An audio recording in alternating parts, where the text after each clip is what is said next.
नमस्कार मेरे मित्र। आइए मेरे प्यारे दोस्तों, आपका स्वागत है। आज आज हम लोग बड़े ही प्यार से आगे बढ़ने वाले हैं, पढ़ाई की दिशा में कुछ नया करने वाले हैं। आओ देखते हैं क्या करने वाले हैं। हम पढ़ा रहे हैं।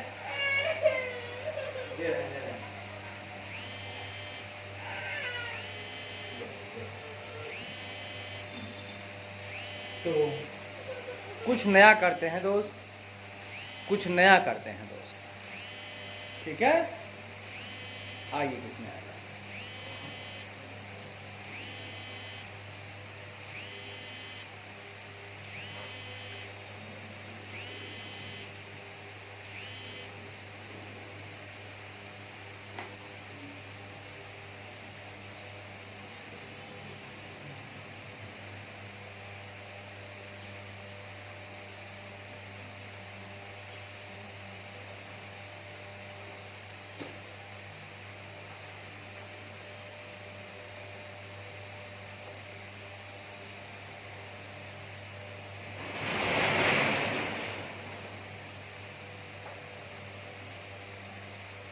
आइए दोस्त आइए, आज हमारे पास एक सुंदर सा प्यारा सा एक चैप्टर आ गया है। मॉड्यूल 2 में ही है। मॉड्यूल 2 ही हम लोग अभी चला रहे हैं। चैप्टर का नंबर है 7 और इसका नाम है पूरा liquidation of companies. Liquidation of companies है दोस्त। इसका नाम है कंपनी का समापन। अगर हम बात करें कंपनियों का समापन, अगर आप हैं, आपको लगता है कि हम अपनी कंपनी को वाइंडिंग अप कर दें, बंद कर दें, समाप्त कर दें, तो समाप्त करने के लिए क्या यूं ही आप समाप्त कर देंगे? नहीं, आपके पास बहुत सारे कंपनी में लेनदार होंगे, बहुत सारे ऐसे शेयर होल्डर्स होंगे जिन्होंने कुछ अनकॉल्ड अप मनी उनके पास होगा, यानी अनपेड अप मनी होगा, वो आपको लेना होगा। जितने भी लेनदार हैं उनको देना होगा, फिर आपको शेयर होल्डर्स को भी पे करना होगा।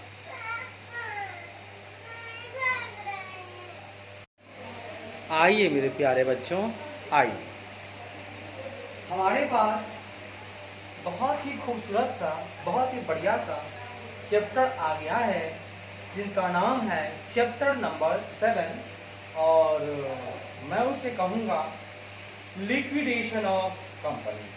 क्या बोलूँगा? लिक्विडेशन ऑफ कंपनीज, यानी कंपनियों का समापन। देखिए sir, after studying this chapter you will be able, सुनिएगा, इस चैप्टर यानी अध्याय को पढ़ने के बाद आप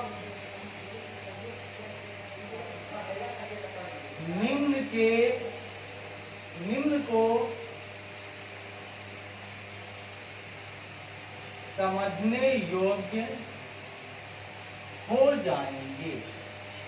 आप क्या क्या समझने योग्य हो जाएंगे, पहले मैं उस बात को बताता हूँ। यानी मैं जो बता रहा हूँ ये लर्निंग आउटपुट है। ये क्या है? लर्निंग, यानी सीखने के लिए जो के बाद जो आपको आउटपुट निकल के आएगा वो क्या निकल कर आएगा, आप क्या समझने लायक होंगे। देखिए, पहला नंबर आप समझने लायक हो जाएंगे वाइंडिंग अप। वाइंडिंग अप यानी बंद करना, वाइंडिंग अप, और इसके कितने प्रकार हैं, है ना। वाइंडिंग अप और इसके प्रकार की परिभाषा को समझ पाते हैं, समझ पाएंगे, लिख दीजिए। पहला नंबर, आप जो है वाइंडिंग अप और इसके प्रकार की परिभाषा को समझ पाएंगे। दूसरा नंबर, स्टेटमेंट ऑफ, है ना, एक्ट के द्वारा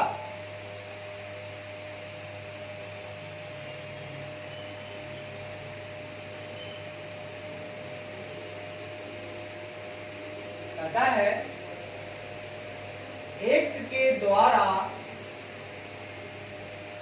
प्रिस्क्राइब मतलब निर्धारित, प्रिस्क्राइब मतलब निर्धारित, एक्ट के द्वारा निर्धारित, फॉर्मेट मतलब प्रारूप, एक्ट के द्वारा निर्धारित प्रारूप, हाँ, के अनुसार statement of affairs,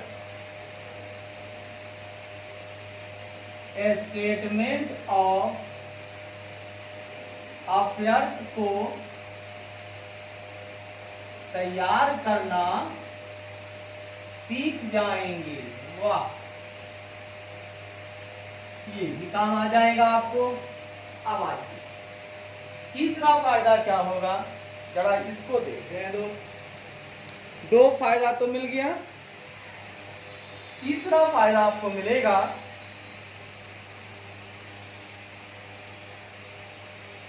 deficiency account को ड्रॉ करना, डेफिशिएंसी अकाउंट को ड्रॉ करना और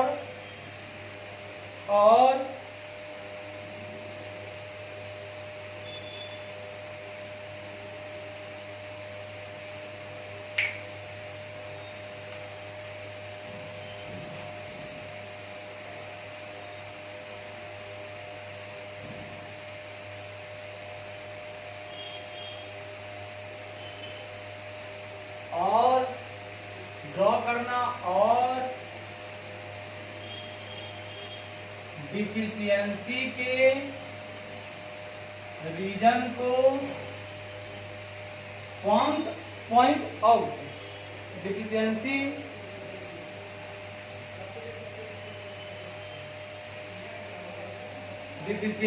के लिए, डिफिशियंसी के रीजन को पॉइंट आउट करने के योग्य हो जाएंगे। डिफिशियंसी अकाउंट ड्रॉ करना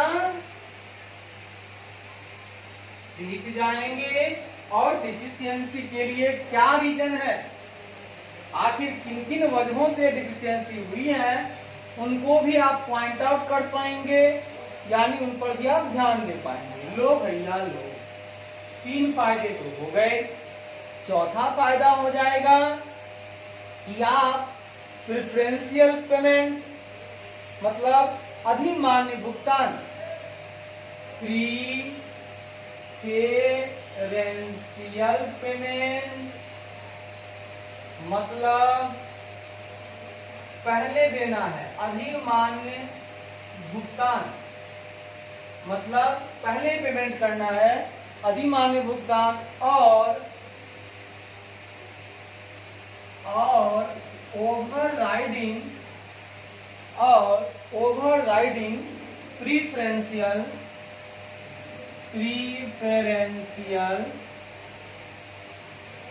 पेमेंट्स, यानी अधिमान्य भुगतान को अधिभावी बनाना।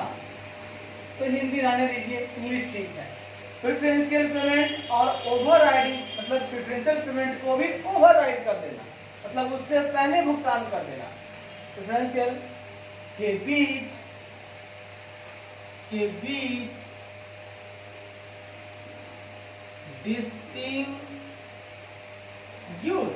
डिस्टिंग्यूश यानी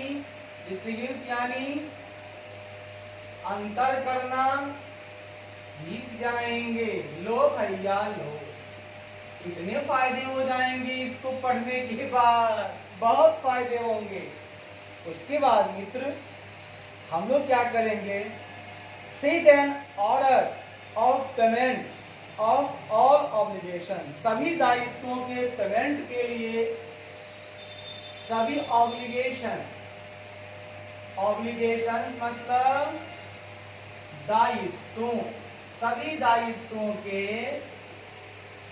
भुगतान का एक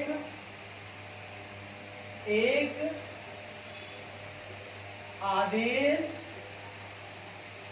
निर्धारित करना सीख जाएंगे। वाह, कि किसको कैसे पेमेंट करना है, किस ऑब्लिगेशंस का पहले भुगतान करना है, ये भी हम लोग सीख जाएंगे। लो भैया लो, 5 फायदे। अब छठा फायदा क्या होगा, liquidators final statement account, liquidators final statement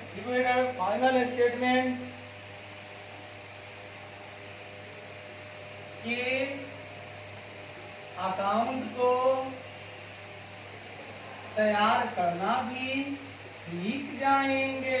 लो भैया लो, कितने फायदे हो गए। यानी इस चैप्टर को पढ़ने के बाद मित्र हम लोग 6 चीजों को सीख पाएंगे। ठीक है, क्या क्या सीख पाएंगे मेरे प्यारे बच्चों, तो हम सीख पाएंगे कि कैसे किसी कंपनी को वाइंडिंग अप किया जाता है और वाइंडिंग अप के कितने प्रकार हैं ये जान जाएंगे।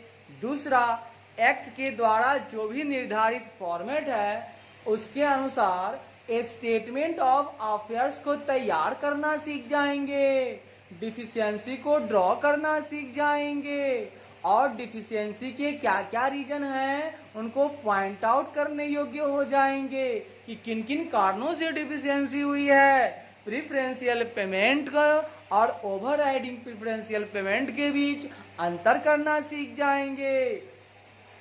उसके बाद सभी ऑब्लिगेशन, सभी दायित्वों के भुगतान का एक आदेश निर्धारित करना सीख जाएंगे।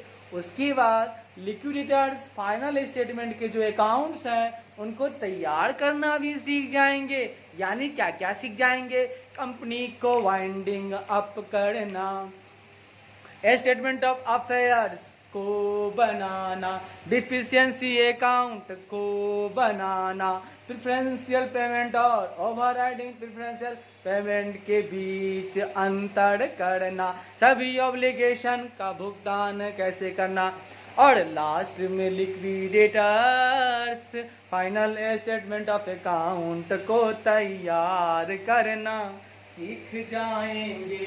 हो भैया सीख जाएंगे। लो भैया लो, ये तो सीख गए हम। अब आगे करते हैं कि वाइंडिंग अप के जो टाइप्स हैं वो मैं आप बताऊंगा आपको। लो भैया लो, लो भैया लो, ये तो हो गया भैया। अब आगे बढ़ते हैं भैया। लो भैया लो,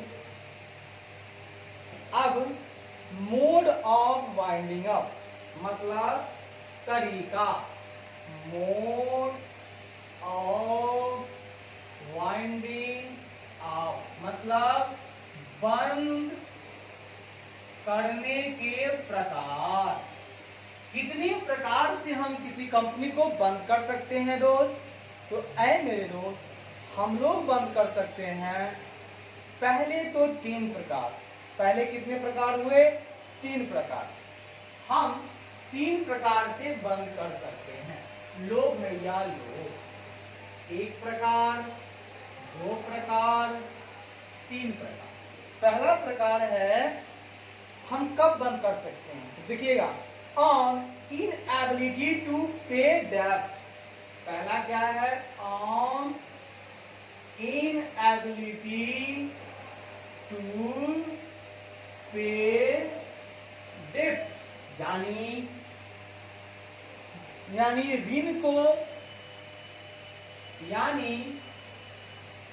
ऋण की भुगतान में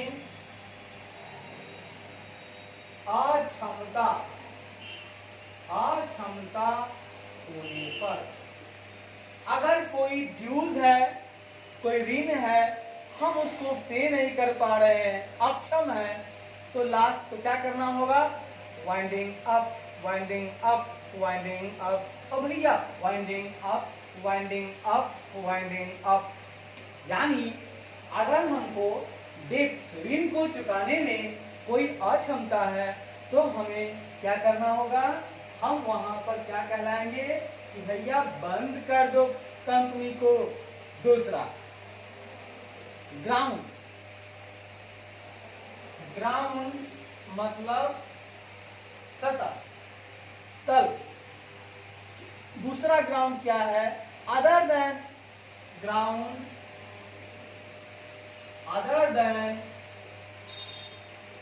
other than inability to pay debt। इसके अलावा भी दूसरा भी कुछ ग्राउंड्स हैं, उसके अनुसार भी हम लोग वाइंडिंग अप कर सकते हैं। दो काम। और तीसरा है वॉलंटरी वाइंडिंग अप। ओ भैया वॉलंटरी वाइंडिंग अप, ओ भैया वॉलंटरी वाइंडिंग अप, ओ भैया वॉलंटरी वाइंडिंग अप। यानी स्वैच्छिक बंद करना। अपनी स्वेच्छा हुई, हमने बंद कर डाला।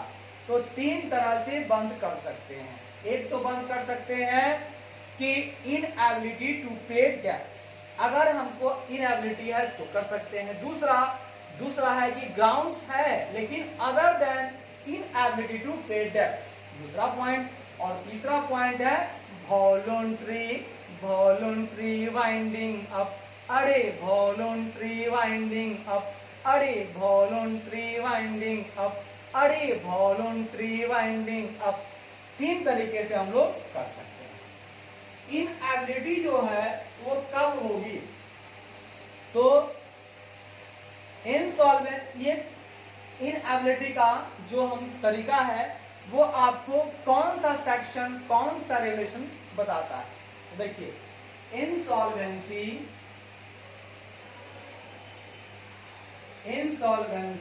एंड बैंक्रप्सी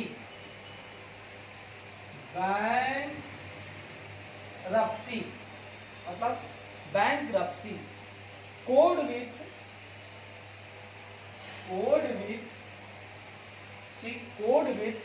its regulations,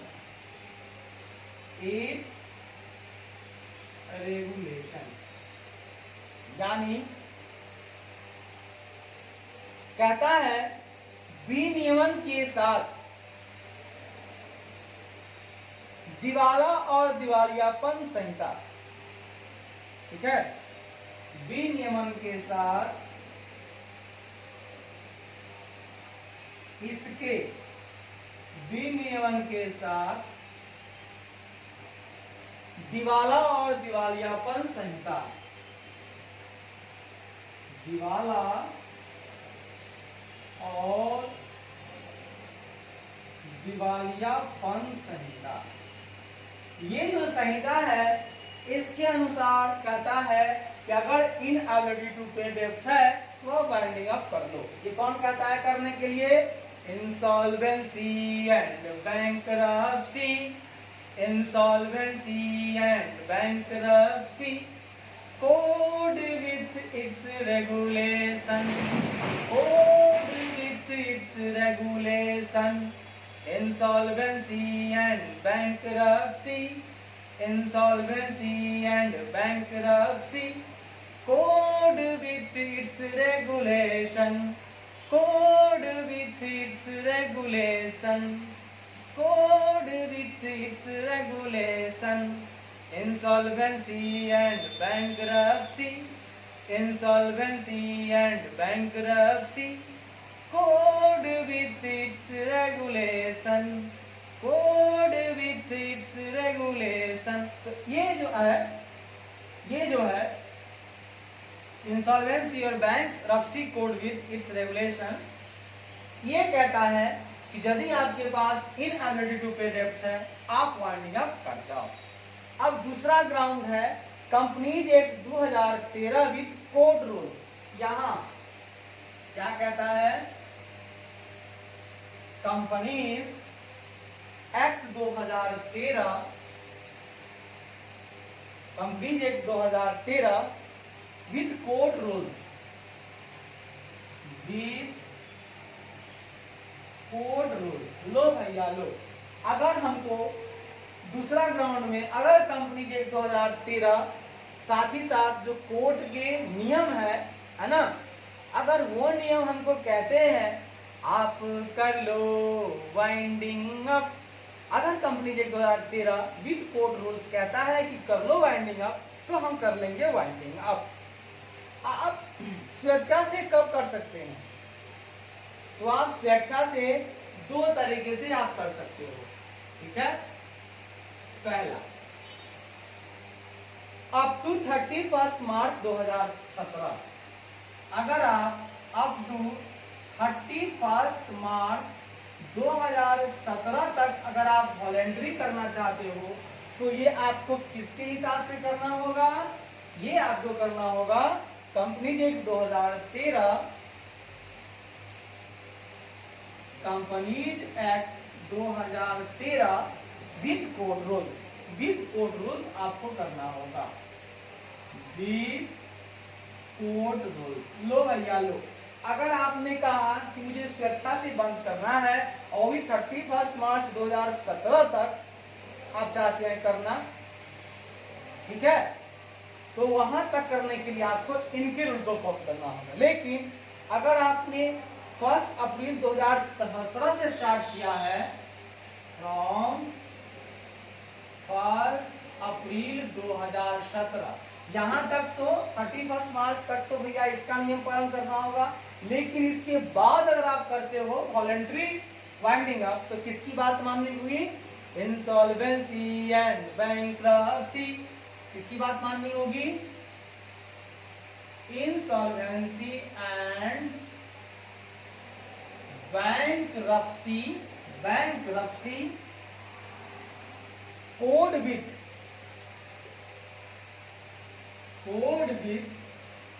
वहां पर था कोड विथ इट्स रेगुलेशन, यहां है code with voluntary liquidation, code with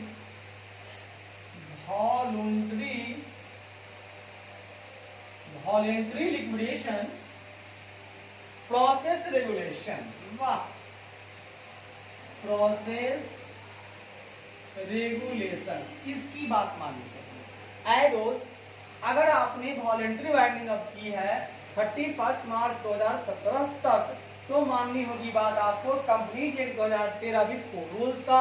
लेकिन अगर 1 अप्रैल 2017 के बाद आपने करने का प्लान किया है, तो आपको बात माननी होगी insolvency and bankruptcy code with voluntary liquidation, voluntary liquidation process regulation, voluntary liquidation process regulation, voluntary liquidation process regulation, voluntary liquidation process regulation, voluntary liquidation process regulation, voluntary liquidation process regulation, voluntary liquidation process regulation, voluntary liquidation process regulation, voluntary liquidation process regulation, voluntary liquidation, voluntary liquidation process regulation, voluntary liquidation process regulation, voluntary liquidation process regulation, voluntary liquidation process regulation।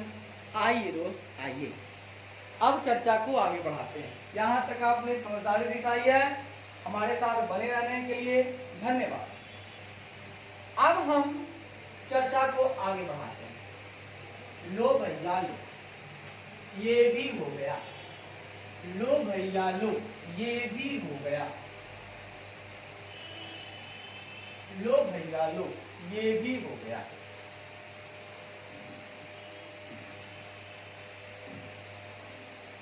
अब हम आपसे चर्चा करते हैं दोस्त। क्या चर्चा करेंगे सुनिएगा, ठीक है। अब हम चर्चा करेंगे दोस्त लिक्विडेशन। आखिर लिक्विडेशन का हम परिचय देना चाहते हैं। हम एक पॉइंट में चल रहे हैं। लिक्विडेशन का मतलब होता है समापन। इसका हम देंगे इंट्रोडक्शन। है दोस्त, आप अपना इंट्रोडक्शन दोगे? हाँ सर, मैं तो संतोष कुमार हूँ, मैं सीए हूँ। बहुत बढ़िया, आप यहाँ पर परिचय दे रहे हो अपना।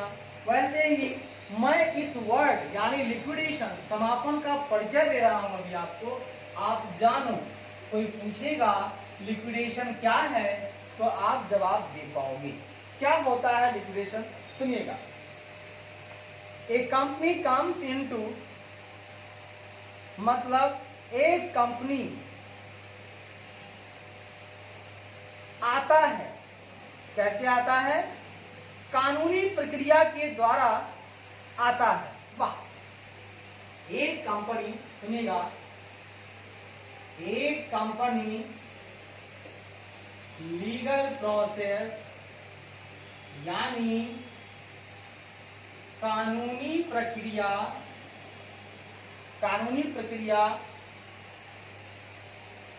के द्वारा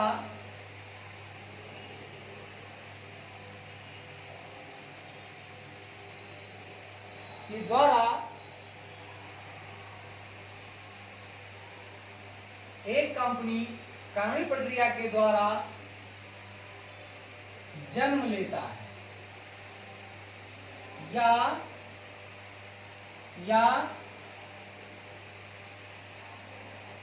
हाँ, जन्म लेता है। कानूनी प्रक्रिया द्वारा ही वो जन्म लेता है, ठीक है। और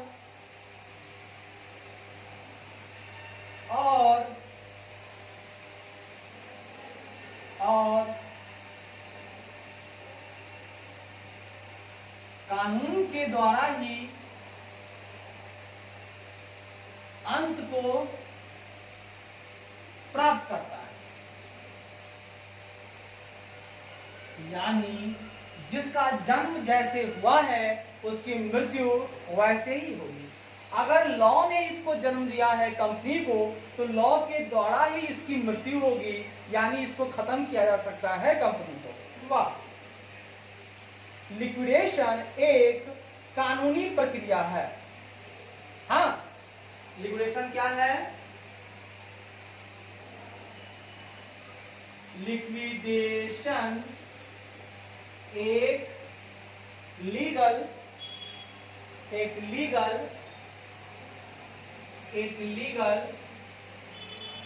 प्रोसीजर यानी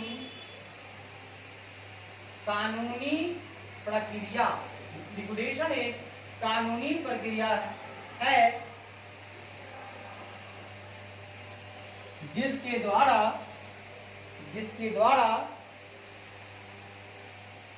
कंपनी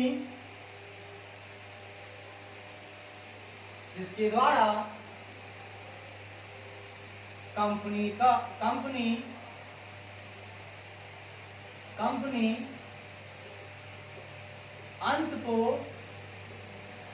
प्राप्त करता है, मतलब अपने आप का अंत कर लेता है। तो लिक्विडेशन में समापन होता है। तो समापन, अगर आप ध्यान दें, हम वहां कहें कि जन्म लिया है, यहाँ अब मरण की बात हो रही है, तो मरण जो है यहाँ पर कानूनी प्रक्रिया है जिसके द्वारा कंपनी का अपने अंत को प्राप्त करता है। इस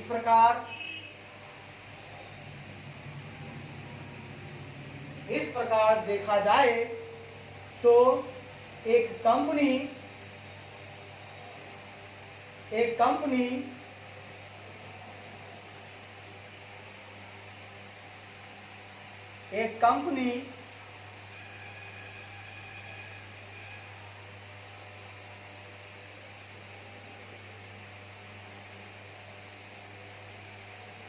प्रकार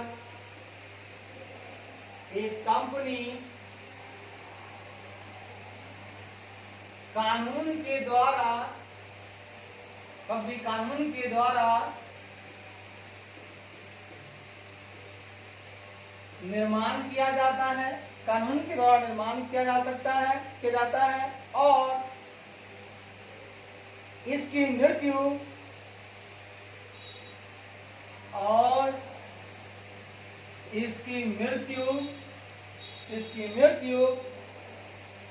नेचुरल डेथ नहीं हो सकता। इसकी मृत्यु प्राकृतिक मृत्यु नहीं हो सकती है। इसकी मृत्यु प्राकृतिक मृत्यु यानी नेचुरल डेथ नहीं हो सकती है। वाह दोस्त वाह, इंसान तो अचानक मर सकता है, लेकिन हमारी कंपनी अचानक नेचुरली नहीं मर सकती। इसको मरने के लिए फिर कानून के द्वारा ही मारना होगा। जब कानून के द्वारा जन्म हुआ है, फिर कानून के द्वारा ही मरेगा। वाह, ए कंपनी when found necessary, एक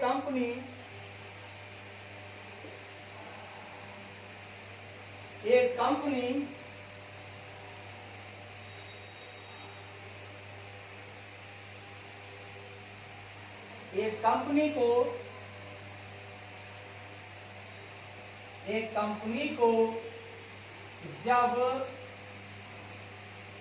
आवश्यक पाया जाता है,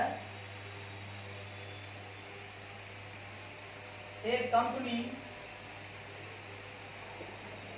जब आवश्यक, एक कंपनी को जब आवश्यक हो तब, हम लोग तब कानून के द्वारा लिक्विडेट यानी समापन किया जा सकता है। वाह दोस्त वाह, एक कंपनी को क्या किया जा सकता है? समापन किया जा सकता है। जब आपको लगता है ये बहुत आवश्यक है कि इसको अब मार दिया जाए, तो मार दिया जाए, तो कानून से मार दिया जाए। लो भैया लो, ये भी आपका हो गया। अब थोड़ा आगे बढ़ते हैं दोस्त। धीरे धीरे करके हम लोग अपने लक्ष्य की तरफ आगे बढ़ते जा रहे हैं और बढ़ते ही रहेंगे।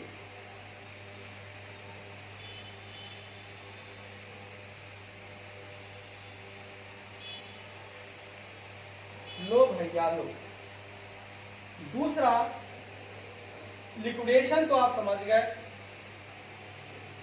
अब दूसरी बात हम सीखेंगे यहां पर वाइंडिंग अप की परिभाषा। वाइंडिंग अप मतलब भी बंद करना ही होता है। अब ये बंद करने की परिभाषा क्या है, जरा ये जानिए। कहता है कंपनीज एक्ट 2013 के, कंपनीज एक्ट 2013 के सेक्शन 2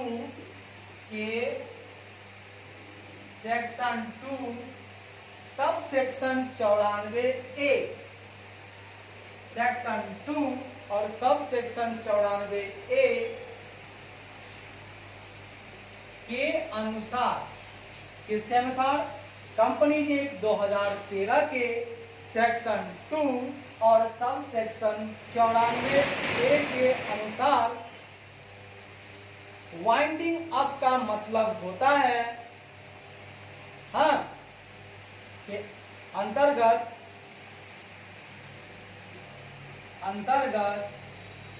वाइंडिंग अप मतलब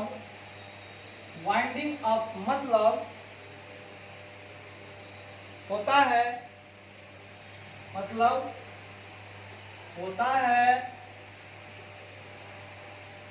इस एक्ट के अंतर्गत वाइंडिंग अप करना।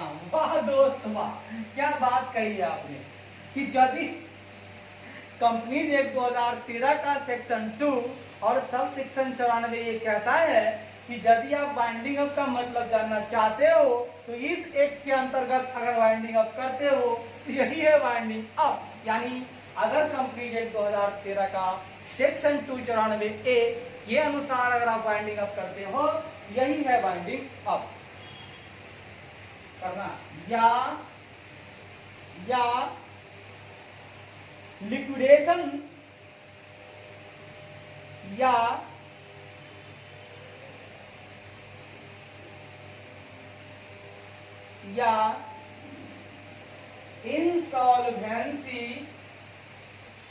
इंसॉल्वेंसी एंड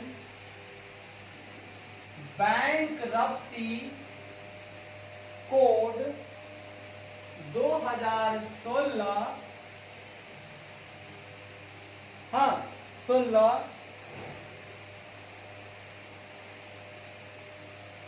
अगर एप्लीकेबल हो तो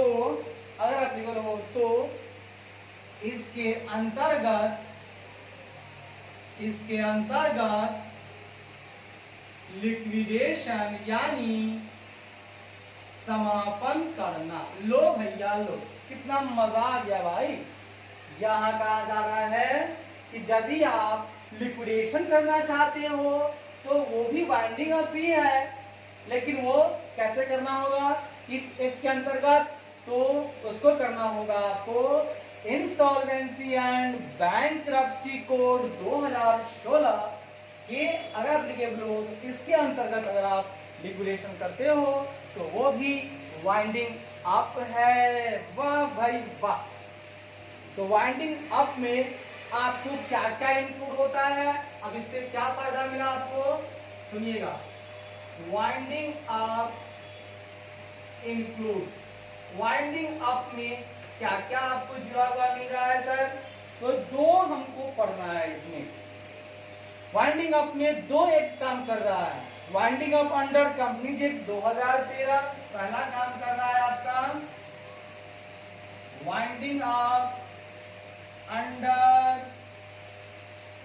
कंपनीज एक्ट 2013, एक तो ये काम कर रहा है, और दूसरा इंसॉल्वेंसी एंड लिक्विडेशन अंडर, ये तो वाइंडिंग अप हो गया, और दूसरा काम कर रहा है आपका liquidation under insolvency and bankruptcy code, insolvency and bankruptcy code 2016। वाह भाई वाह, ये दोनों काम कर रहे हैं हमारा समापन के लिए यानी वाइंडिंग अप के लिए। आए दोस्त, अब आगे चलते हैं। एक छोटा सा प्यारा सा मोहब्बत भरा पैगाम लेके हम आए हैं, जरा सा देखिएगा। वाइंडिंग अप बाय ट्रिब्यूनल, हम लोग वाइंडिंग अप कर सकते हैं ट्रिब्यूनल के द्वारा भी। लो भाई लो, किसके द्वारा कर सकते हैं, पैर थक गया दोस्त, थोड़ा सा दर्द दो अपने आप को, तभी आराम मिलेगा। मजा तभी है जब हम अपने जीवन को दर्द में से लेकर आगे बढ़ते। लो भैया लो, तीसरा पॉइंट आपके पास आ गया, winding up by tribunal. Winding up by tribunal यानी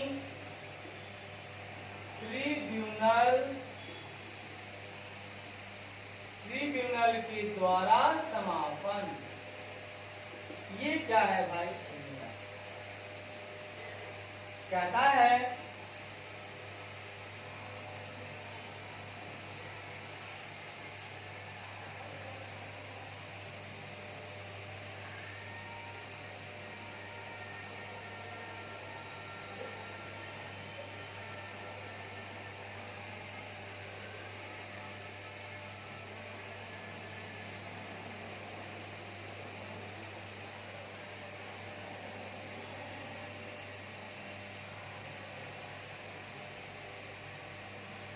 सुनिएगा,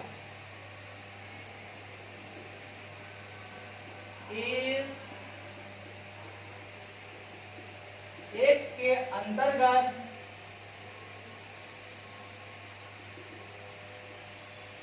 ट्रिब्यूनल द्वारा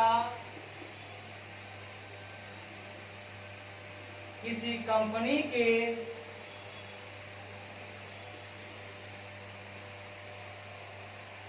वाइंडिंग अप करने के लिए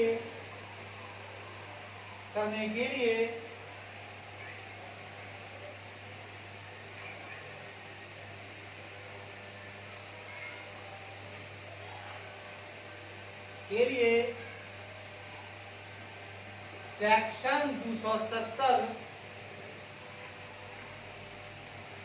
के अनुसार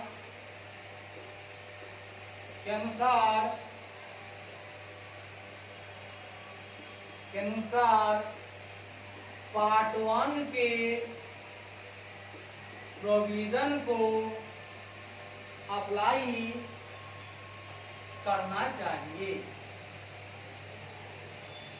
यानी अगर इस एक्ट के अंतर्गत आप ट्रिब्यूनल द्वारा किसी कंपनी का वाइंडिंग अप करना चाहते हो तो आपको सेक्शन 270 के अनुसार चलना होगा। इस एक्ट में जो सेक्शन 270 है उसको अपनाना होगा और उसका जो पार्ट 1 में जो प्रोविजन दिया हुआ है, दो तीन पार्ट में होगा, तो पार्ट 1 में जो प्रोविजन है अगर उसको अप्लाई करते हो आप, तभी आप जो है ट्रिब्यूनल द्वारा वाइंडिंग अप कर सकते हो। लो भैया लो, अब आगे बढ़ते हैं।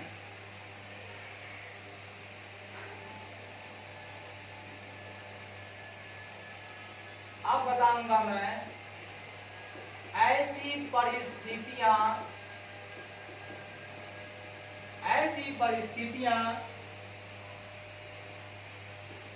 जिसमें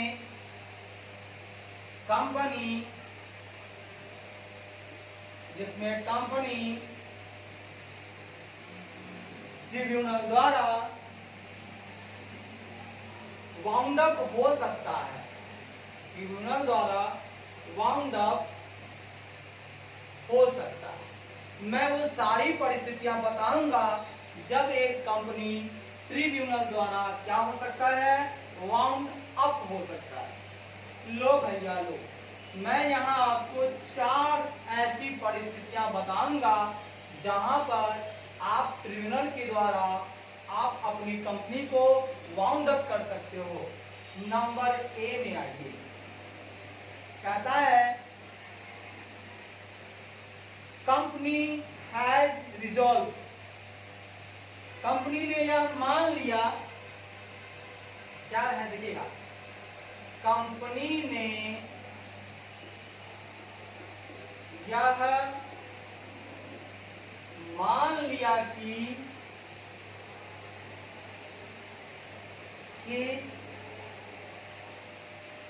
उसको मान लिया कि कंपनी को ट्रिब्यूनल द्वारा ही वाउंड अप करना है। लो भैया लो, पहली परिस्थिति है क्या कि यदि कंपनी यह सोचती है कि नहीं भैया मुझको तो ट्रिब्यूनल के द्वारा ही वाउंड अप करना है, बंद करना है, तब वो कर सकती है, तब वो वाउंडिंग अप कर सकती है, नो प्रॉब्लम। दूसरा वो कर सकती है, ये इसी में है, तो इसके लिए कंपनी को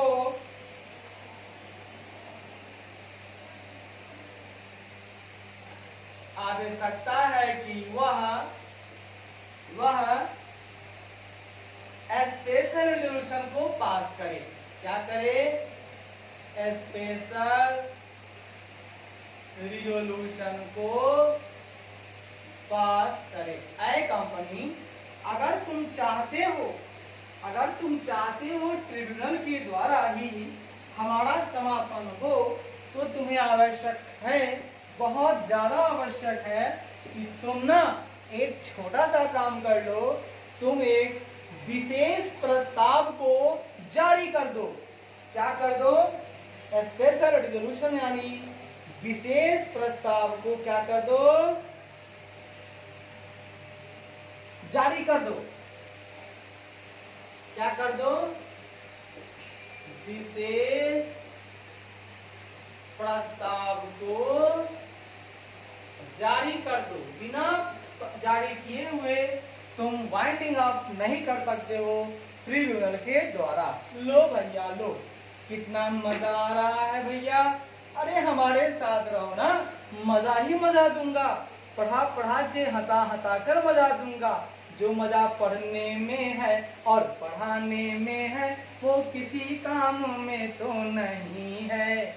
आओ भैया आओ, आओ भैया आओ, आगे बढ़ते हैं। अब चलते हैं अपना बी सेक्शन की तरफ। हम 3 नंबर ही बता रहे हैं, 3 का बी में अब हम चलेंगे दोस्त। लो भैया लो, लो भैया लो, 3 के बी में अब हम आपसे चर्चा करते हैं। लो भैया लो, आओ भैया आओ। अब हम लोग चलते हैं 3 के बी में। अरे भाई, अरे मेरे मित्र, थ्योरी से भागना नहीं। प्रैक्टिकल तो है ही अच्छा, थ्योरी तो उससे भी अच्छा है। बस सुनने की बात है, ध्यान लगाकर सुनना, मेडिटेशन करके सुनना, विजुअलाइजेशन करके सीखना, एक्चुअलाइजेशन में उसको लाके सीखना। कभी दिक्कत नहीं होगी, बड़ा मजा आएगा। आओ भैया आओ।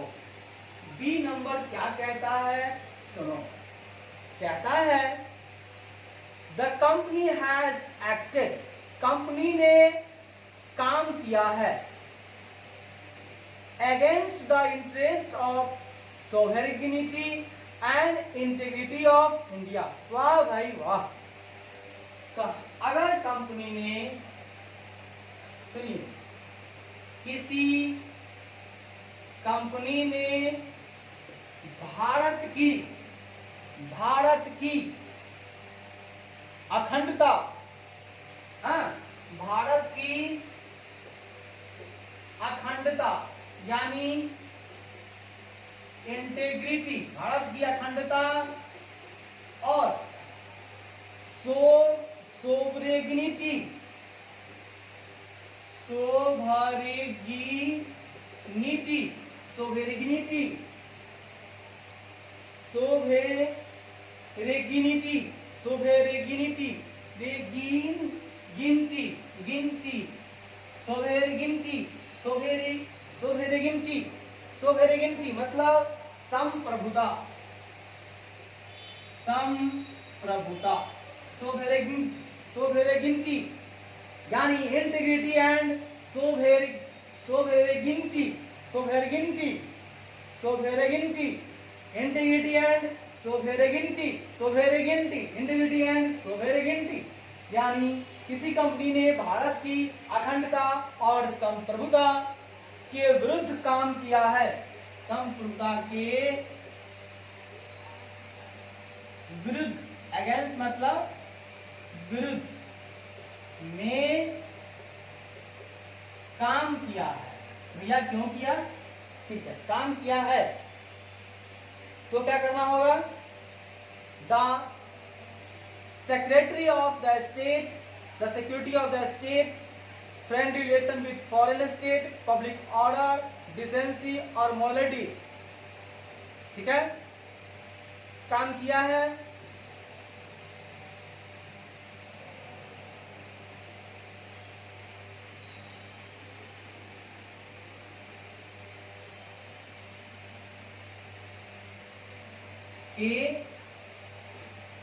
के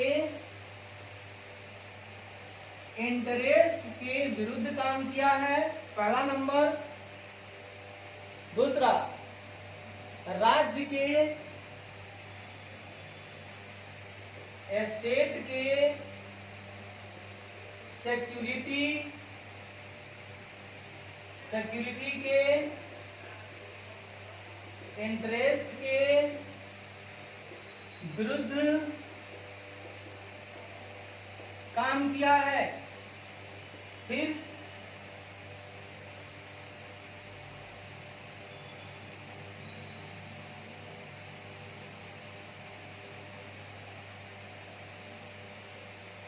फॉरेन स्टेट, फॉरेन स्टेट के साथ फ्रेंडली रिलेशन, फ्रेंडली रिलेशन के इंटरेस्ट के विरुद्ध काम किया है। आगे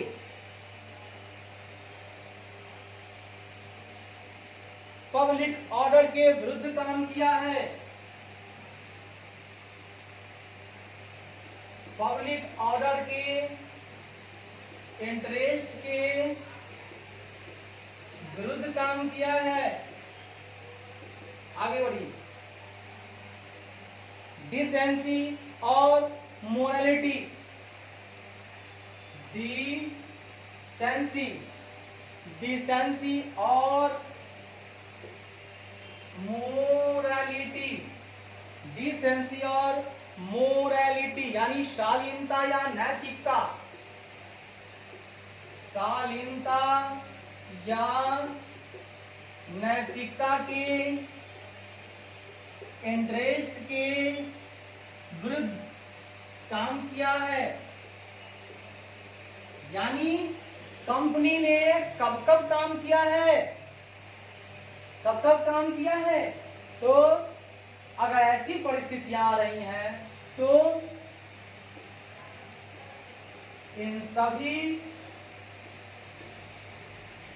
परिस्थितियों में कंपनी को ट्रिब्यूनल के द्वारा ही स्वयं को बाउंड अप करना चाहिए। ऐ दोस्त, मैंने क्या कह दिया कि किसी कंपनी ने भारत की अखंडता और संप्रभुता के इंटरेस्ट के विरुद्ध काम किया है। कंपनी ने राज्य की सुरक्षा की जो इंटरेस्ट है उसको नजरअंदाज करते हुए काम किया है। फॉरेन स्टेट के साथ मेरा फ्रेंडली रिलेशन था, उसके इंटरेस्ट के विरुद्ध काम किया है, उसको उसने झकझोर दिया। ऐसा काम किया है कि अब मेरा फॉरेन स्टेट के साथ संबंध बिगड़ रहा है। उस कंपनी ने ऐसा काम कर दिया। पब्लिक का जो आदेश था कि ऐसा करना चाहिए, उसके इंटरेस्ट के विरुद्ध काम कर दिया, शालीनता और नैतिकता के इंटरेस्ट के विरुद्ध काम कर दिया, तो उसे जब भी वाइंडिंग अप करना होगा तो उसे ट्रिब्यूनल के द्वारा ही वाइंडिंग अप करवाना होगा खुद को। लो भैया लो, ये भी हो गया।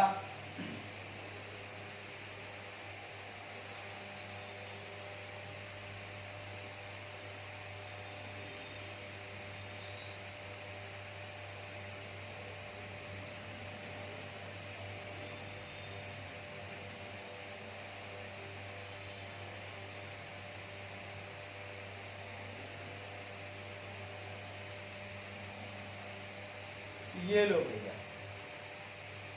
अब आइएगा सी नंबर में। सी नंबर क्या कहता है?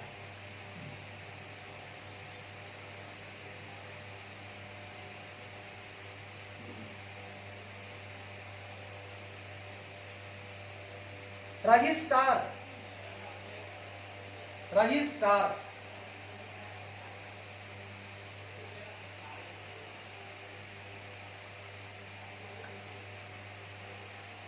रजिस्ट्रार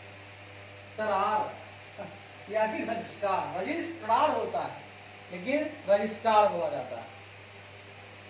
ठीक है, रजिस्ट्रार, रजिस्ट्रार या कोई अन्य व्यक्ति जो सेंट्रल गवर्नमेंट के द्वारा ऑथराइज्ड हो, जो सेंट्रल गवर्नमेंट के द्वारा ऑथोराइज्ड हो, ठीक है, के द्वारा ऑथोराइज्ड हो।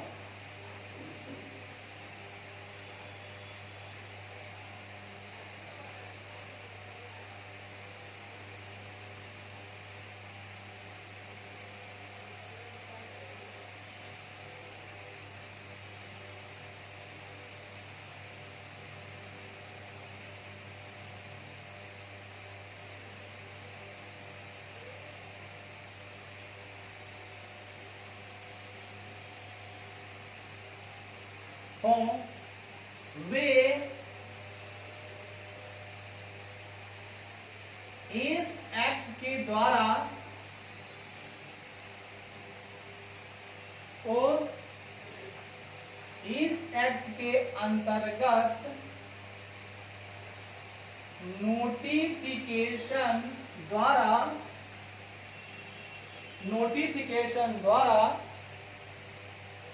ट्रिब्यूनल को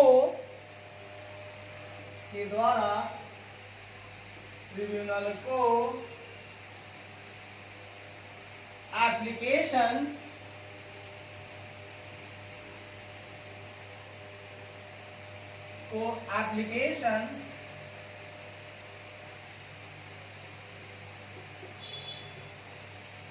दे सकते हैं।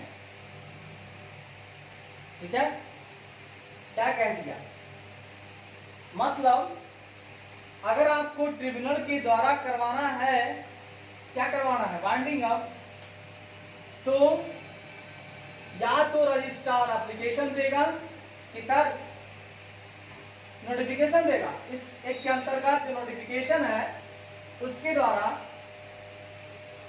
नोटिफिकेशन दिया हुआ है इस एक्ट में कि आप ट्रिब्यूनल को एप्लीकेशन दे सकते हैं, लेकिन देगा कौन, या तो रजिस्ट्रार देगा या कोई ऐसा व्यक्ति जो सेंट्रल गवर्नमेंट के द्वारा ऑथोराइज्ड है, मान्यता प्राप्त है, यही दो आदमी जो है एप्लीकेशन दे सकते हैं कि सर मुझे वाइंडिंग अप करवाना है, और मतलब कंपनी का वाइंडिंग अप करवाना है, और वो भी ट्रिब्यूनल के द्वारा। लो भैया लो,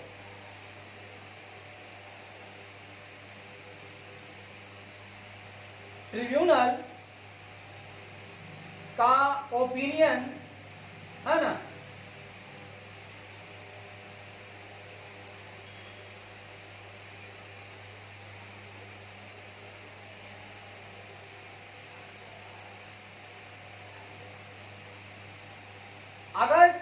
अगर किसी ट्रिब्यूनल का ओपिनियन यह होता है कि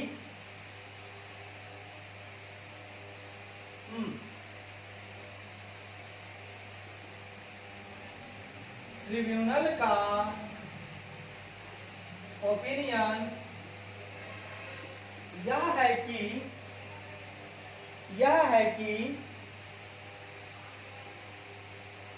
कंपनी के अफेयर्स को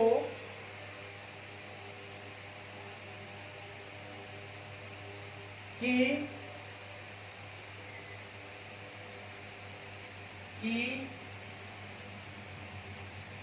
कंपनी के अफेयर्स को कपटपूर्ण ढंग से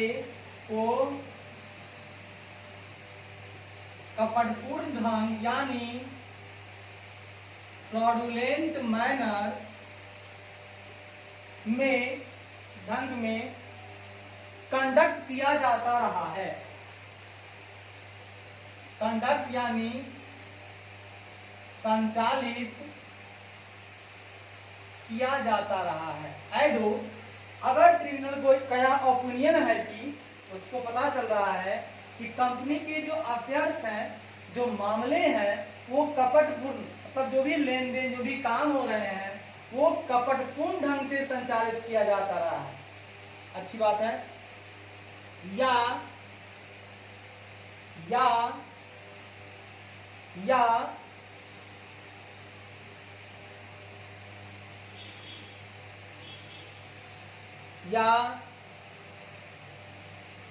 कंपनी का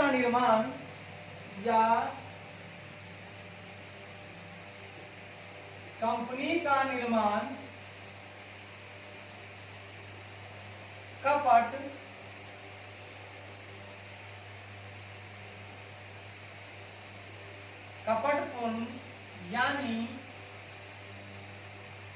का निर्माण फ्रॉडुलेंट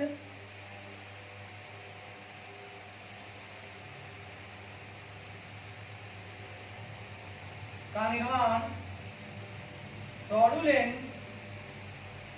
यानी कपट के लिए किया गया है। भैया कंपनी ही बना रहे हैं ताकि हम किसी को ठग सके, चिट फंड कंपनी, ऐसी ऐसी कंपनी का निर्माण हमने किया है ताकि हम ठग सकें। एंड और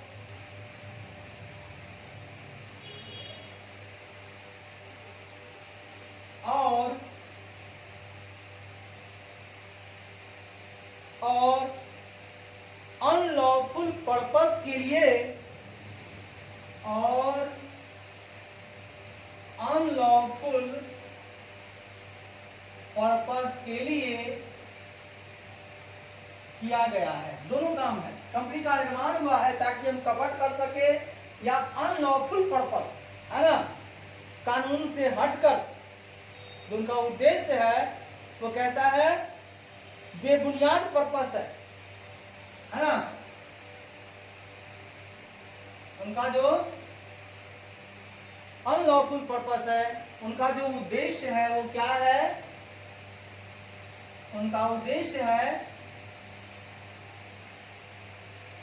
अनलॉफुल है, मतलब गैर कानूनी, उनका गैर कानूनी उद्देश्य है। भैया कानून जो कहता है उसके विरुद्ध काम करने का उद्देश्य है, अच्छी बात है। या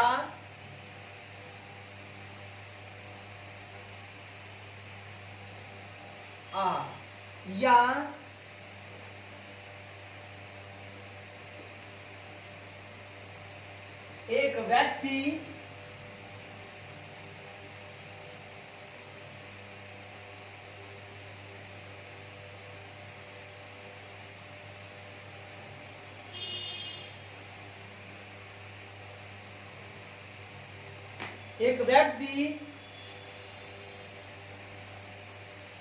व्यक्ति जो कंपनी के फॉर्मेशन मतलब निर्माण से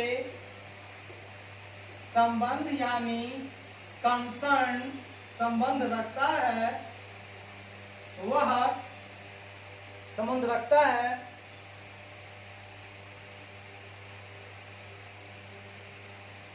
या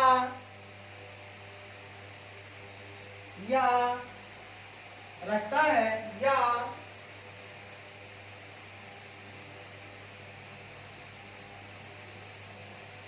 या कंपनी के अफेयर्स के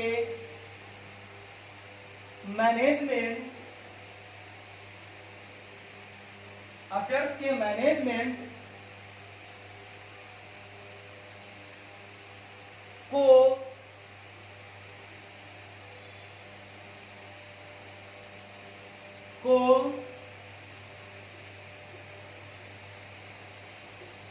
फ्रॉड के लिए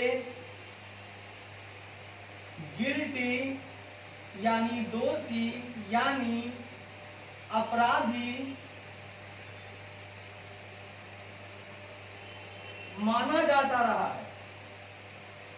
एक व्यक्ति है जो कंपनी का निर्माण से संबंध रखता है या कंपनी के अफेयर्स का जो मैनेजमेंट है, अगर वह फ्रॉड के लिए दोषी माना जा रहा है, बहुत दिनों से जाता रहा है, हाँ, मिसफियसेंस और मिसकंडक्ट इन कनेक्शन है ना, देयरविथ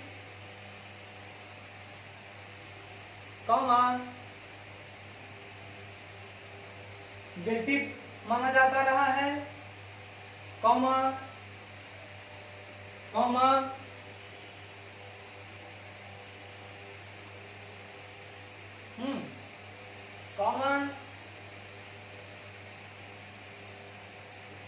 वहां के साथ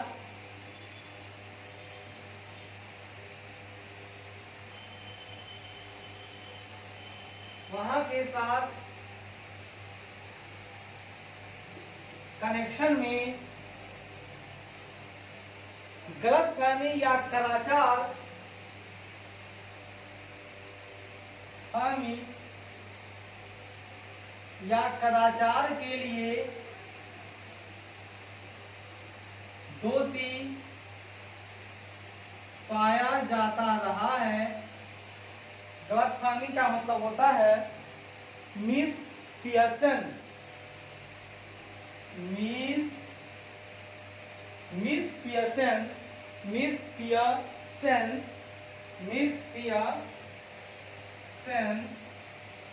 और misconduct,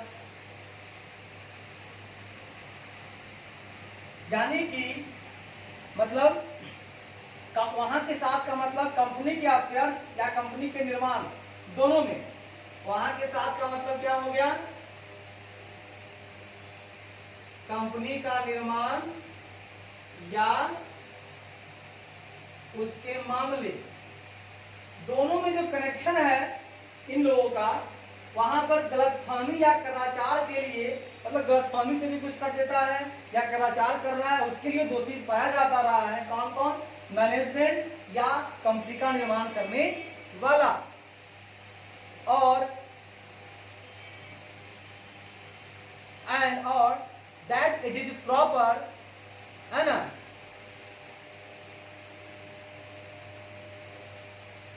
that it is proper, तो यह, हाँ, और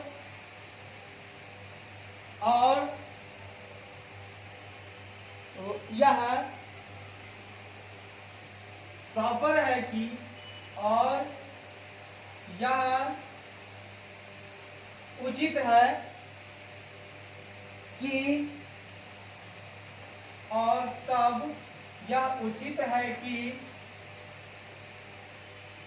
कंपनी को वाउंड अप कर दिया जाए, कंपनी को वाउंड अप कर दिया जाए। ऐ दोस्त, अगर किसी ट्रिब्यूनल का यह ओपिनियन है कि कंपनी का जो अफेयर्स है वह कपटपूर्ण ढंग से संचालित हो रहा है, फिर कंपनी का निर्माण कपट के लिए किया गया है, कंपनी का निर्माण गैर कानूनी उद्देश्य के लिए किया गया है, अच्छी बात है, या एक ऐसा व्यक्ति जो कंपनी का फॉर्मेशन कर रहा है उसे संबंध रखता है, या कंपनी के अफेयर्स का जो मैनेजमेंट है, अगर वह, ये दोनों अगर फ्रॉड के लिए गिल्टी पाया जा रहा है, या वहां के साथ जो कनेक्शन है, मतलब कंपनी के निर्माण में उसके मामले में जो कनेक्शन है, इन दोनों के कनेक्शन में अगर वह गलतफहमी या कदाचार के लिए दोषी पाया जाता रहा है, तब यह उचित है कि कंपनी को वाउंड अप कर दिया जाए। वाह भाई वाह, बड़ा मजा आया जी, मजा आया। वाउंड अप कब करना है ये तो दोस्त समझ में आ गया, बड़ा मजा आया दोस्त। आगे बढ़ते हैं, लो भाई लो, आगे बढ़ते हैं, थोड़ा सा विराम करते हैं, फिर आगे बढ़ते हैं दोस्त। अच्छा लगेगा दोस्त, अच्छा लगेगा दोस्त। आओ दोस्त आओ, आइए दोस्त आइए। सी नंबर के बाद अब हम चलते हैं अपने डी नंबर में। ये मैं परिस्थितियां बता रहा हूं जब आप ट्रिब्यूनल के द्वारा करवा सकते हो वाइंडिंग।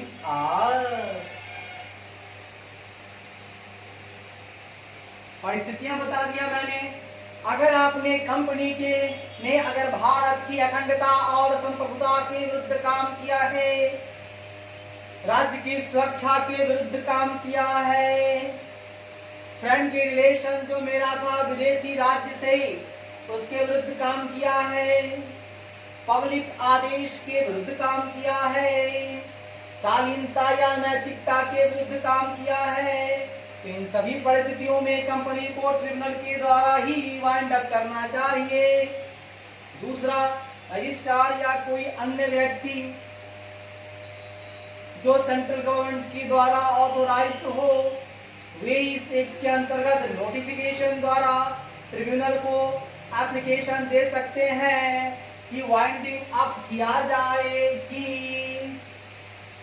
कंपनी को वाउंड अप किया जाए। लो भैया लो, हो गए तेरे काम। आप बाबा पढ़िएगा, कितना मैं पढ़ूं, आइए सुनिएगा। डी नंबर कहता है कंपनी ने डिफॉल्ट किया है। कंपनी ने क्या किया है? कंपनी ने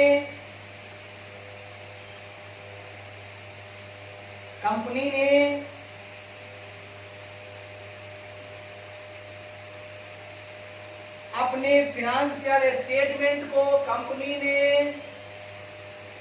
अपने फिनेंशियल स्टेटमेंट या एनुअल रिटर्न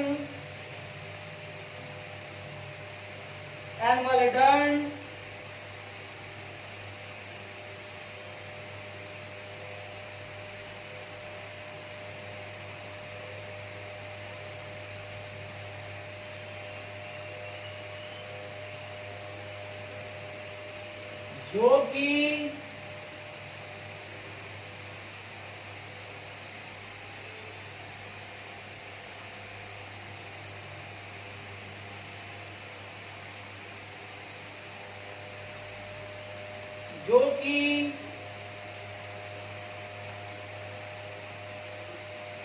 immediately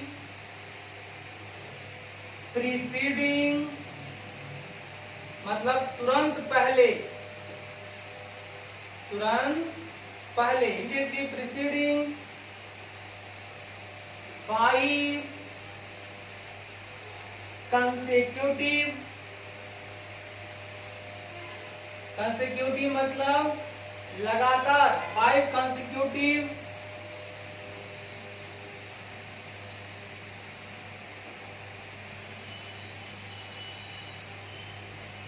का है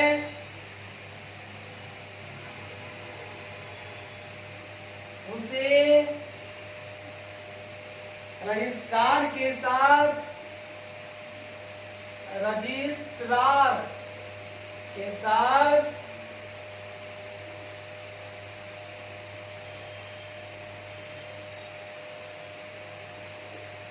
फाइलिंग में डिफॉल्ट यानी दोषी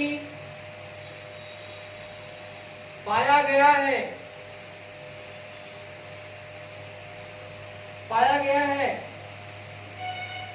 तो भी ट्रिब्यूनल के द्वारा ही कंपनी को वाउंड अप किया जाएगा। ऐ दोस्त, क्या कह दिया इसने? कंपनी डिफॉल्ट में है, कंपनी दोषी है। कहां का दोषी है? तो कंपनी ने अपने फिनेंशियल स्टेटमेंट को या एनुअल रिटर्न को, जो कि immediately preceding 5 consecutive financial year का है, जो पिछले 5 लगातार फाइनेंशियल ईयर का है, उसको रजिस्ट्रार के साथ उसने फाइल नहीं किया है।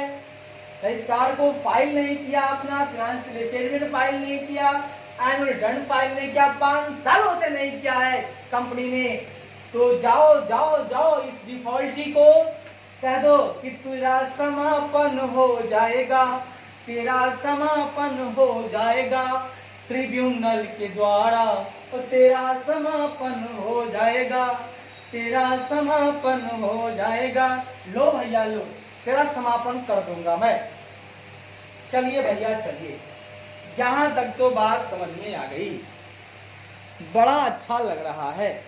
अब हम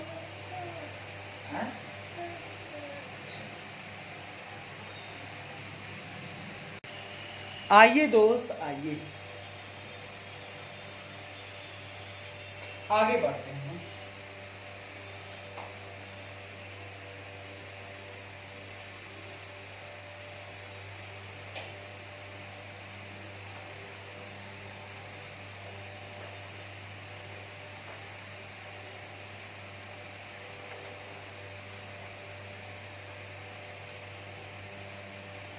नंबर ई क्या कहता है दोस्त?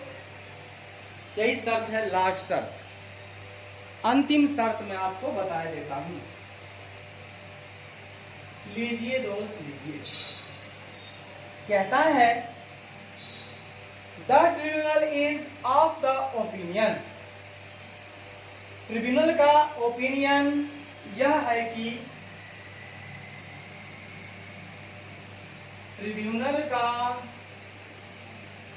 ओपिनियन यह है कि it is just and equitable, यह उचित और न्याय संगत है, यह उचित तथा न्याय संगत है, उचित और न्याय संगत, न्याय संगत, इक्विटेबल और इट इज जस्ट, ठीक है, जस्ट एंड इक्विटेबल, यह उचित और न्याय संगत है कि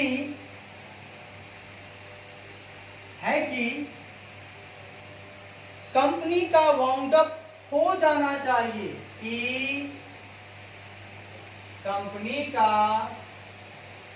वाउंड अप हो जाना चाहिए। अगर ट्रिब्यूनल को ऐसा लगता है, उन्होंने ओपिनियन दे दिया, यह बड़ा ही उचित होगा, बड़ा ही न्याय संगत होगा कि इस कंपनी को वाउंड अप कर देना चाहिए, तो इस हालात में भी कंपनी को वाउंड अप हम लोग कर देंगे। वाह भैया वाह, बड़ा मजा आया, बहुत मजा आया। लो भैया लो, अब हम निर्माण अभी हम स्टार्ट कर देते हैं, कल इसको बहुत ही विस्तार से चलेंगे। एक पॉइंट है, कौन कौन बंदा पिटीशन दे सकता है, याचिका। लो भैया लो, अब हम आगे पढ़ते हैं, पिटीशन फॉर वाइंडिंग अप।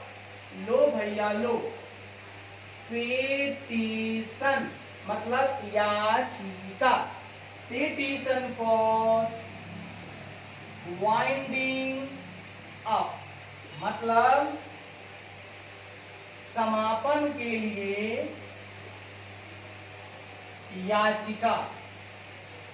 समापन के लिए क्या करना है, आपको देना है याचिका। ए भैया, कौन कौन याचिका दे सकता है? पिटीशन फॉर वाइंडिंग अप, यानी इस बात की चर्चा अब हम आगे करते हैं, तो मैं बताना चाहता हूं, petition for winding up to tribunal can be made. हाँ, हिंदी में लिखिए, अंग्रेजी में आता है। वाइंडिंग अप के लिए पिटीशन ट्रिब्यूनल को दिया जा सकता है। वाइंडिंग अप के लिए नहीं, किसके वाइंडिंग अप? वाइंडिंग अप के लिए पिटीशन ट्रिब्यूनल को दिया जा सकता है ना? पिटीशन निम्नलिखित द्वारा ट्रिब्यूनल को दिया जा सकता है दोस्त। अगर इसकी हम बात करें तो वाइंडिंग अप मतलब समापन के लिए याचिका ट्रिब्यूनल को निम्नलिखित के द्वारा दिया जा सकता है। कुछ ऐसे बंदे हैं, कुछ ऐसे नाम हैं जो बताऊंगा मैं, वो लोग पिटीशन दे सकते हैं कि साहेब इस कंपनी का वाइंडिंग अप जो है ना, आप ट्रिब्यूनल हो, आप ही करो। बस हम ट्रिब्यूनल को पिटीशन दे सकते हैं, कुछ निम्न लोग दे सकते हैं। ठीक है, petition for winding up, petition for winding up to tribunal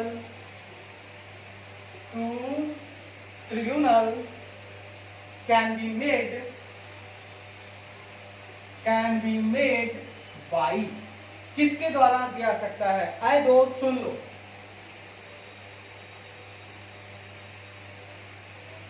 पहला बाय द कंपनी,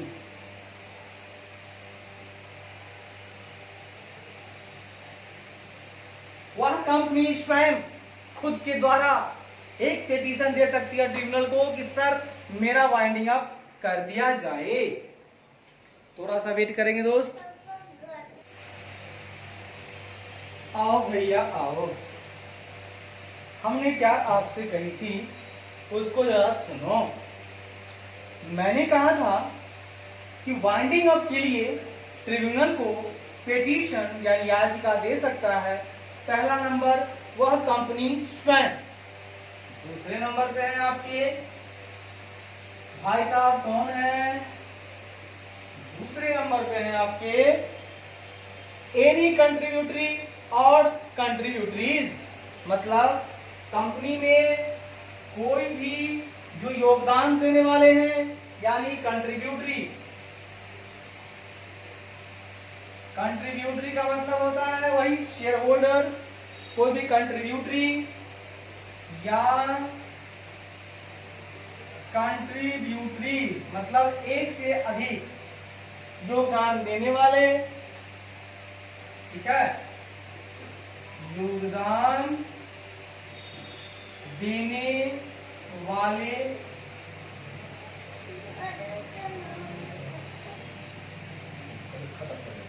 तो कंपनी स्वयं भी कर सकती है या योगदान देने वाला, दो नंबर में हो गया एरोज।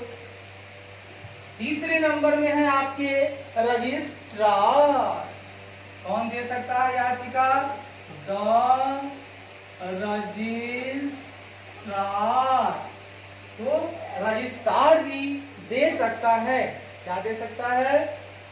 रजिस्ट्रार भी दे सकता है योगदान, सॉरी ये पिटीशन दे सकता है। तो कंपनी स्वयं दे सकता है, कंट्रीब्यूटरी दे सकता है। दो मिनट नेट खत्म हो गया, नेट खत्म हो गया,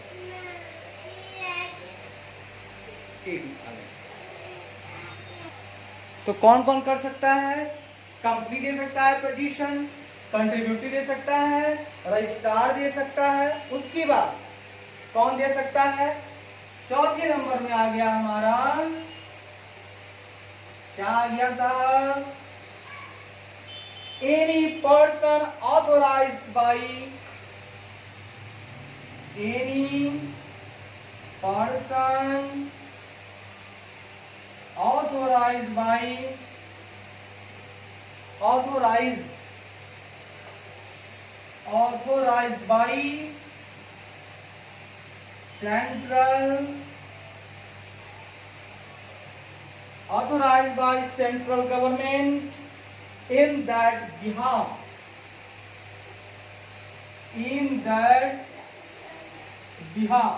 मतलब सेंट्रल गवर्नमेंट के बिहाफ में अगर उनके द्वारा कोई ऑथोराइज्ड पर्सन हो तो वो भी याचिका दे सकता है ट्रिब्यूनल को कि कंपनी को वाइंडिंग अप किया जाए। अब तक कितना बताया मैंने? 4 बताया।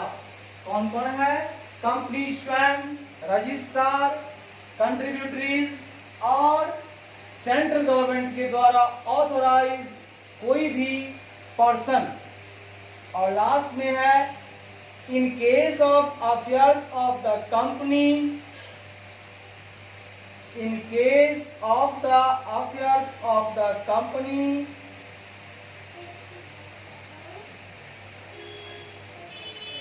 पांचवा number, in case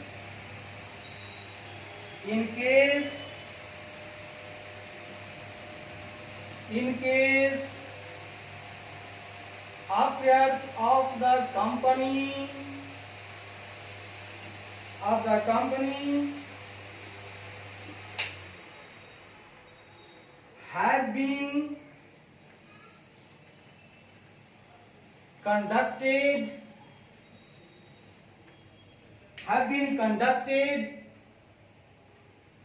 in a fraudulent manner, comma, by the central government or a state government. है दोस्त, हमने क्या कह दिया? तो हमने कह दिया, ये लिखो बेटा, ये लिखो का, ठीक है, आराम से धीरे धीरे। तो मैंने कह दिया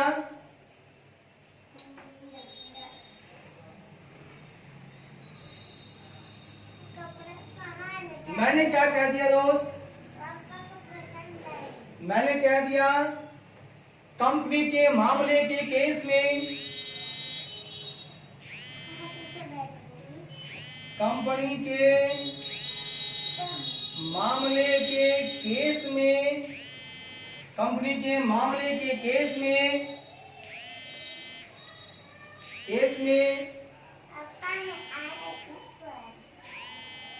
एक मिनट, केस में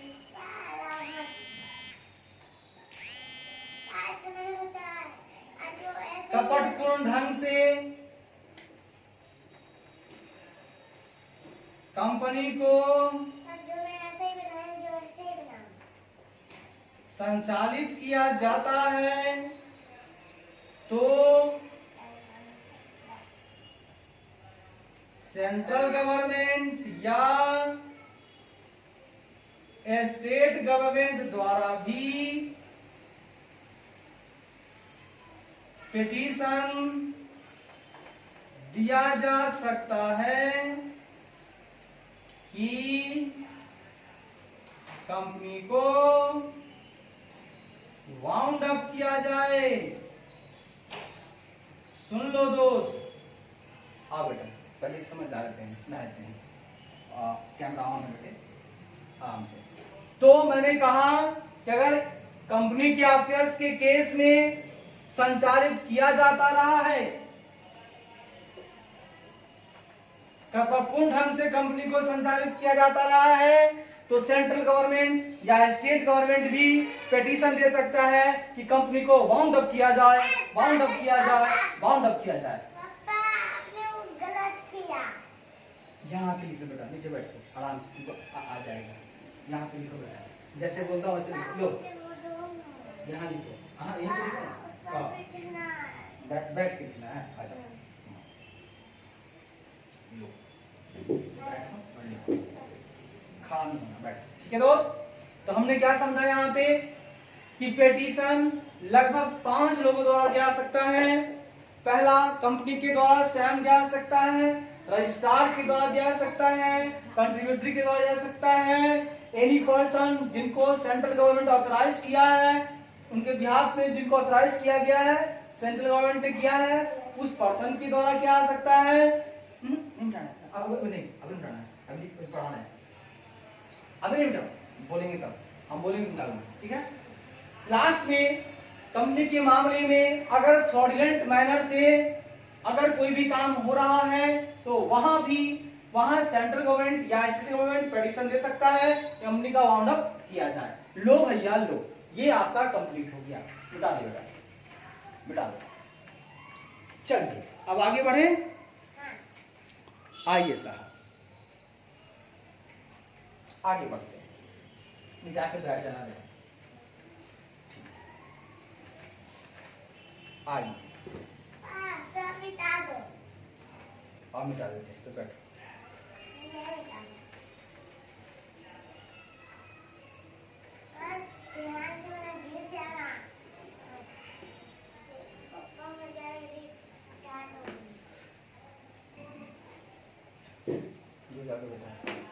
उधर जाओ, हम बता देते हैं।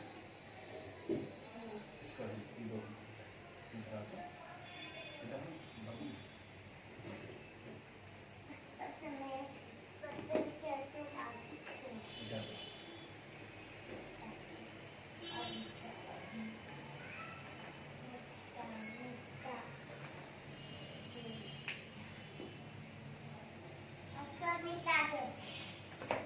लाओ हम तुझे डालते हैं बेटा, तो बैठ, देखो ऐसे बैठ जाओ। तुम सिर्फ पढ़ाते हो, मेरा देखना कैसे कैसे पढ़ाते, तुम सीखो।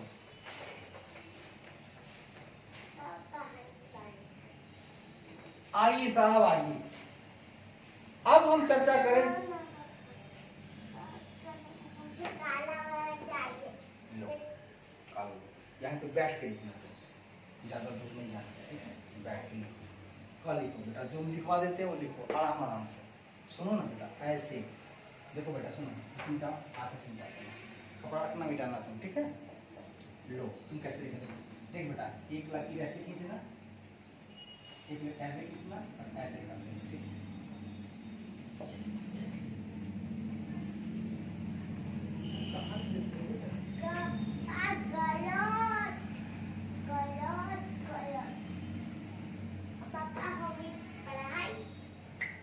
एक मिनट बेटा,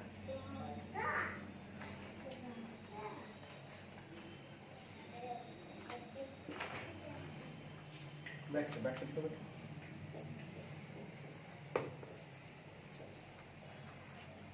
बना रही हूँ। ठीक है।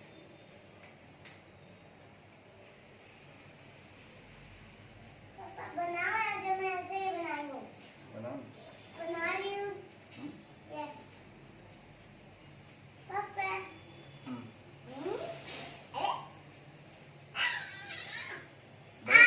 बोलो ना बेटा। पापा मैं बना ली, जो मैं ऐसे बनाई हूँ, ऐसे ही बनाओ। ठीक है, आता है।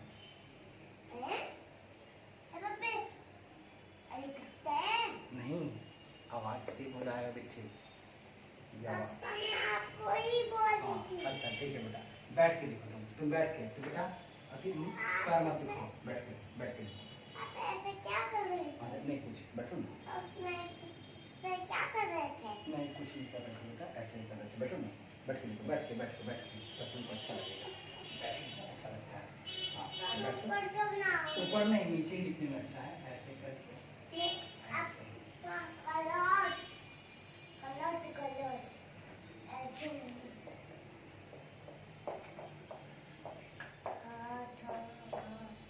आओ भैया आओ, अब हम देखते हैं एक पॉइंट मेरे पास जो आता है कि अगर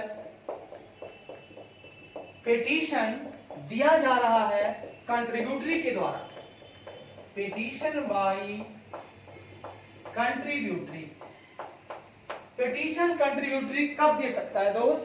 तो सुनिएगा गौर से, क्या मैं कह रहा हूं, सुनिएगा गौर से, ठीक है दोस्त? आइए, गुड, इस तरह से बनाइए। ए कंट्रीब्यूटरी शुड बी एंटाइटल्ड, आती हूँ, पास को ले लूँ। इसको हाँ। रुको, क्यों? तो यहाँ कैसे गोल घुमाऊंगी? ठीक है, जाओ वहां बैठे घुमा। ठीक है, मैं नीचे रखती घुमाती। मैं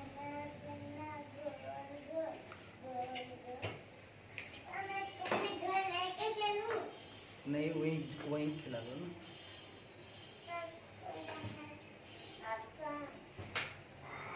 कहता है एक कंट्रीब्यूटरी जो है वह अधिकारी है कि वो प्रेजेंट करे ये petition for the winding up of A company, वो एंटाइटल होना चाहिए। हाँ,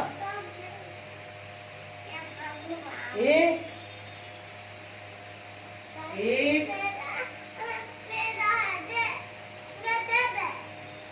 क्या दो नहीं है, बट एक कंट्रीब्यूटरी को टाइटल को इंटाइटल्ड यानी अधिकारी होना चाहिए कि अधिकारी होना चाहिए कि वह कंपनी के वाइंडिंग अप के लिए कि वह कंपनी के वाइंडिंग अप के लिए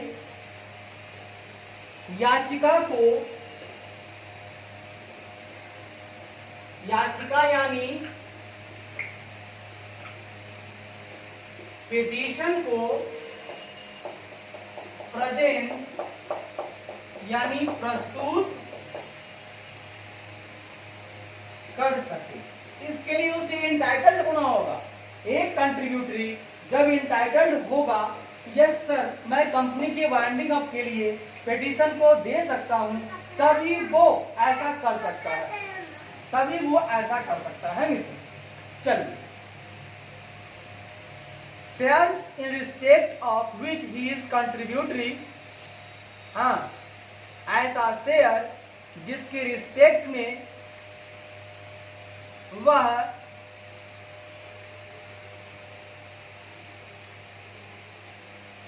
कंट्रीब्यूटरी है,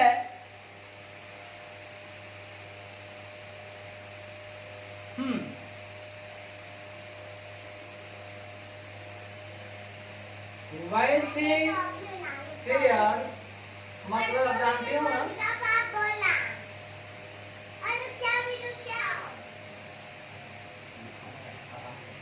वैसे शेयर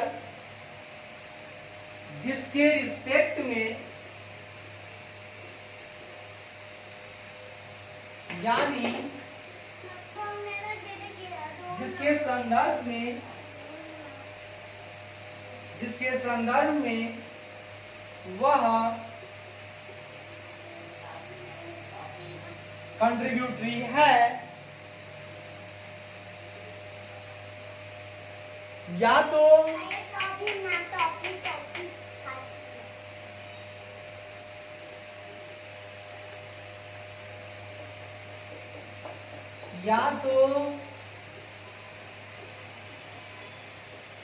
ओरिजिनली उन्हें अलॉट यानी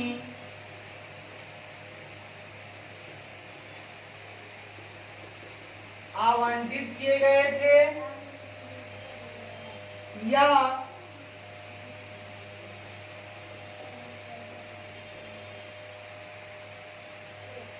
उनके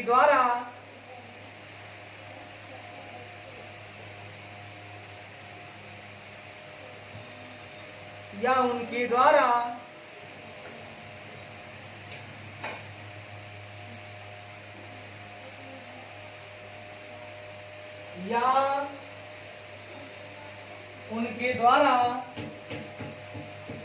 बेटा गिर जाएगा उसमें से। अरे उसमें हलवा है बेटा, खाना है।